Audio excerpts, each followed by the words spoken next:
What's up, guys? This is Anthony from Hawkeye Rides. I'm here today at Land Rover St. Petersburg, bringing you the brand new 2020 Land Rover Defender 110X. MSRP on this model will start at $80,900. Today's is at $90,888. They do offer two model trims now. You can get the 90 model, which is the two-door, or you can get the 110 model, which is the four-door, which is what we have right here. They also offer two engine trims. You'll start off with the P300 2.0-liter four-cylinder turbocharged at 296 horsepower with 295 pound-feet of torque. The model we have today is the P400, which is a 3.0-liter inline six turbocharged, supercharged, 48-volt hybrid mild technology with 395 horsepower, 406 pound-feet of torque. This is matted to a ZF 8-speed automatic transmission with terrain response and terrain response 2. You're going to be getting 17 to 22 miles per gallon. They do have some different upgrades in the wheels and different specs. We're going to go over all the details starting now.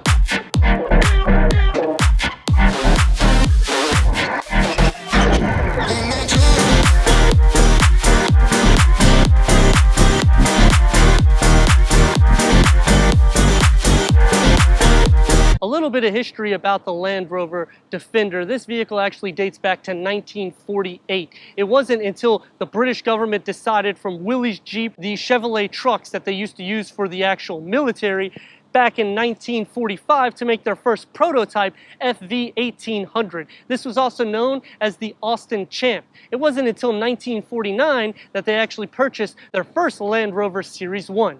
Land Rover Series 2 started in 1958 to 1971. This was the same iconic boxy look that we still have in today's model. Difference is they had door cards, which in British terminology means door panels, and it also had side mirrors, which was an option. Land Rover Series 3 came out in 1971 to 1985, the first V8 powered model in 1979. This actually changed the way the grille looks and still today is actually looked at on the Land Rover. It used to be pushed in. Because of the V8, they had to push it out and actually flush it with the fenders. This actually has carried on for over 30 years. Then they came out with the Land Rover 90 and 110 back in 1983 and 1990. This was the first coil spring suspension replaced with the Range Rover. This improved the ride, also upgrades in the interior and your engine lineups. Land Rover Defender plate didn't come out until 1990 to 2016. It actually was sold in the United States from 1993 to 1997, more or less the same exact vehicle as the 90 and the 110 years prior, just different powertrain, updated interior, and a little bit of redesign. The last production of the Defender was in 2016 until today, in which we have the X Defender. This has all LED headlights and daylight running and fog lamps in it.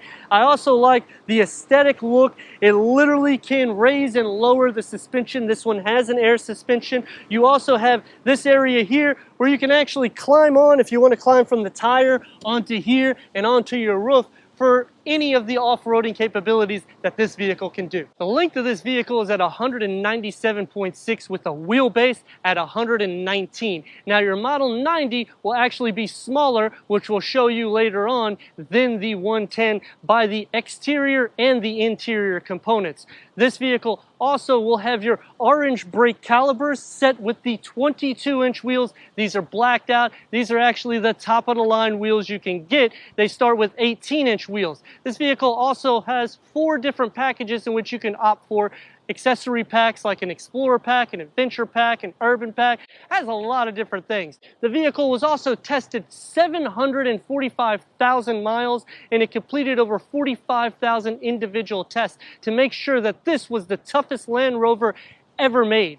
Unibody D7 platform design, no more body over frame. This is 3 times lighter and stiffer than your traditional body over frame. This vehicle is going to be around 77.4 inches high with a width of 79.1 inches. Your ground clearance can range from 5.8 all the way up to 11.5 inches in this model. Rear of this Defender, I think they've kept that nice iconic square look. I like the tire back here, but it does cover a lot of property here, so it's hard to see. So what Land Rover has done on the shark fin is put a camera which you can flip on your rear view, so it's a clear camera view of the whole back, which I actually like that a lot because most of the auto industry is actually putting it right here in which you can see inside someone's vehicle. When it's up here and the vehicle is at 11.5 inches high or even at the 5.8 inches, you can see everything that you need. I also like the iconic lights that they've left on it,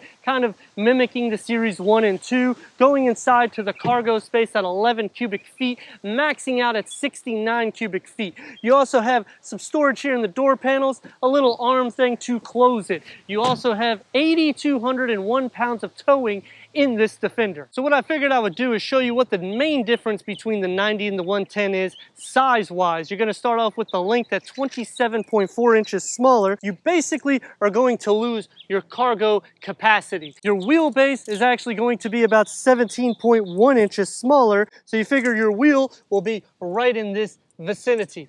The wading depth radius, this is the most exciting thing I think about Land Rover, because you can literally go in the water up to 35.4 inches. To show you what that is, look at the depth.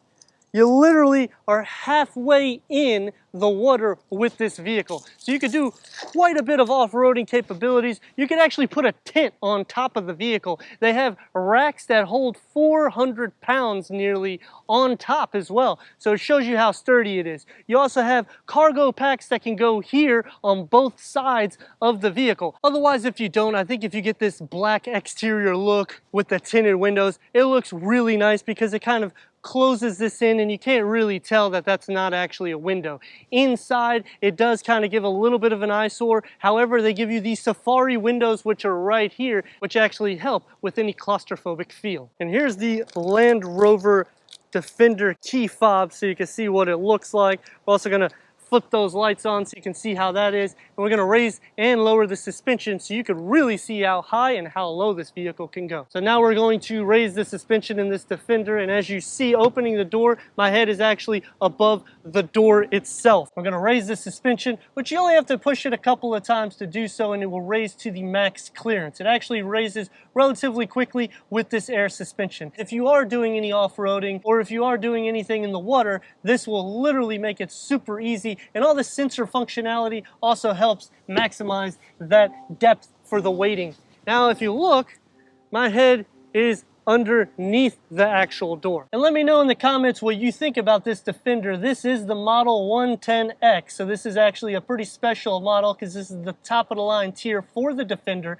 They just received it this weekend, so let me know what you think and give a thumbs up.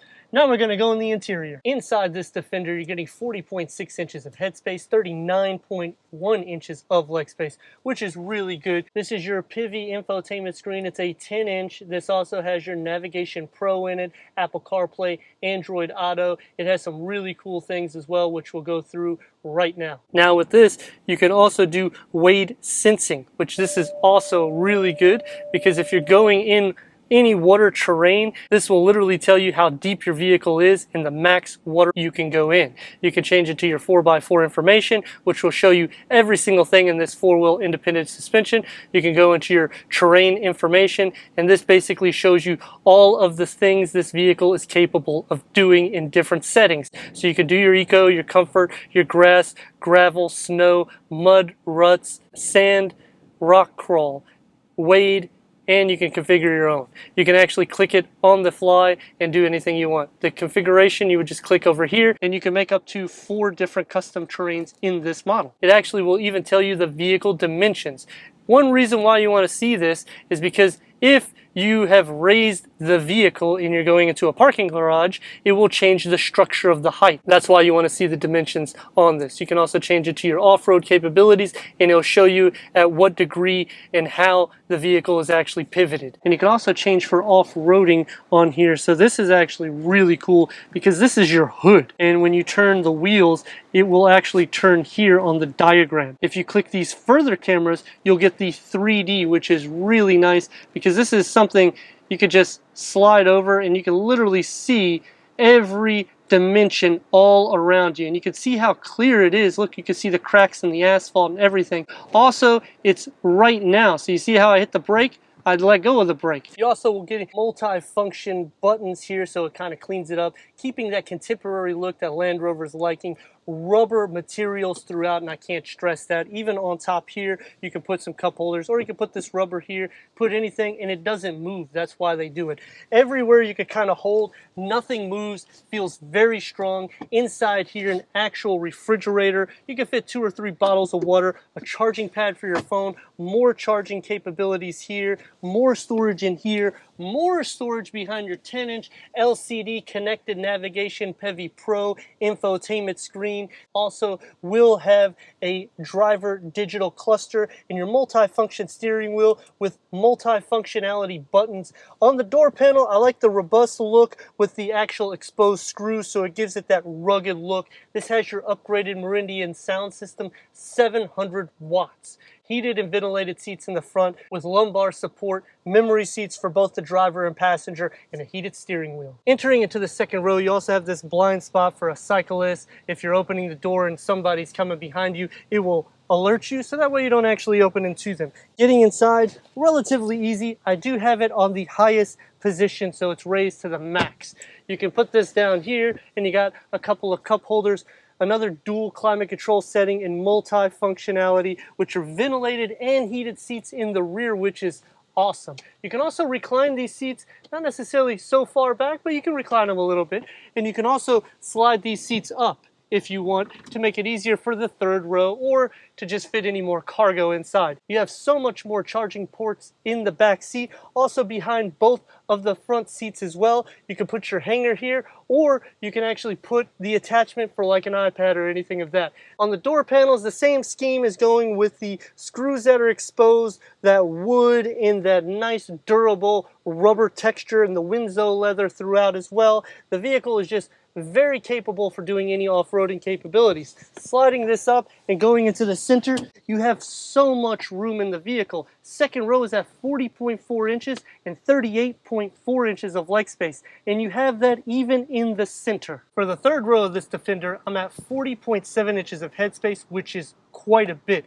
Leg space, my legs are completely against the back seat at 22.5 inches, so I'd have to literally tell them to move this seat up at least a couple of inches so I could actually sit back here. You have the Safari windows, so it doesn't make it claustrophobic, which is also really nice. An air vent, your 5th AC control is on my right side with heated seats in the rear and a 12-volt charger. You have a cup holder and a little area here that you could put maybe another bottled drink or whatnot inside this Defender. Your 0 to 60 will range from 5.6 to 7.6 seconds, give or take on that. But what we have done is we got the suspension raised to the max. We're gonna actually give it a little bit, and then we're gonna lower it so we can actually tell you the difference between the two ride heights as well. Already visibility, I can see all the way to the second row. The third row is a little bit hard to see. We're gonna kind of stop in the middle of the road here, and then we're going to give it some gas. Now again, this is maxed out, and the vehicle just goes nice. You get a really nice throaty exhaust note, and I really do feel that it's capable of getting those times 0 to 60. With the actual height being at the max, I don't hear hardly any wind noise at all, which is really good because this is a box on wheels and I don't hear anything. We're gonna stop in the middle of the road and do a U-turn. The braking capabilities in the vehicle is also really good. It does stop almost on a dime. Doing a full U-turn, you're going to get into a third lane. Giving it some gas at 15 or 16, it does throw you back, so it does feel almost like a V8. So now I have lowered the ride to the lowest setting. Going to give it a little throttle again, and it feels the same way. The engine does sound really nice. This is a normal adjusted height. You do get up to speed really quick, and this vehicle is not light by any standard. Road noise, you don't hear any. The actual exhaust note sounds really pleasant when you push on it. Otherwise, if you don't, you're gonna get decent gas consumption for a 7-seater. I also do like the rear view mirror. I think it is awesome. That clear camera, it is super clear, and I like the fact that it is not on the actual window, because you do see a lot more being raised up higher.